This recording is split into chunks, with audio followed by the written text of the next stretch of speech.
Hey guys, I just watched the Devil Wears Prada trailer and I am in shock. So for context, I'm just gonna show you this first 10-second clip from the very beginning. Are you Andy? Yes. Hi, I'm Jin Chao. I'm your new assistant. Cool, I was wondering about that. Nice to meet you.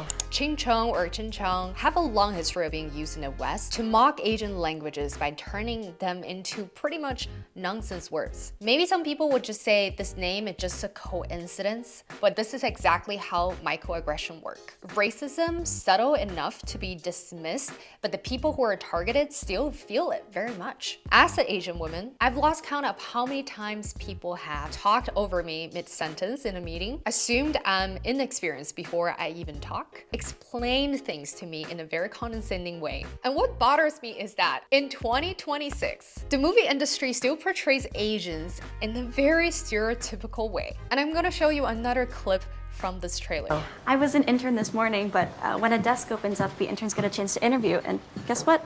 Nobody wanted to work in your department because it's not actual fashion. So I just got it. Isn't that cool? Very. You don't want me. No, I didn't say that. If you don't want me, you can interview someone else. That's totally fine. I did go to Yale, 3.86 GPA, lead soprano of the Whiff and Poofs, and my ACT score was 36 on the very first try, but No, you seem great. I'm happy to have you. Great. Okay, great. Okay. And I am certainly not the only person who felt very uncomfortable after watching the trailer.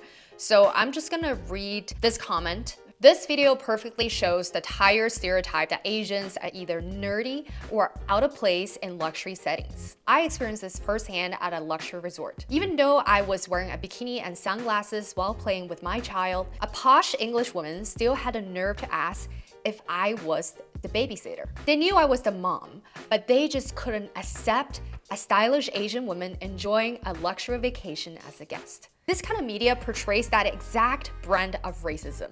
There's a difference between writing an Asian character with depth, humor, confidence, versus using Asianness as a joke. And when Asian people are constantly portrayed as nerdy, socially awkward, submissive, or other things, it affects how the world perceives us in a very subconscious way. And that's why these moments matter. A lot of people call them out in the comment section, and it is exactly why I want to film this video today. Because a character like this made it through the writers, the producers, the investors, the actors. At some point, Anne Hathaway have to read the lines out loud and hear the lines out loud. I wonder if she actually felt that was wrong. So kudos to those of you who has said something, because these things don't happen in isolation, and unfortunately they will happen again. And the best thing we can do is to keep talking about it.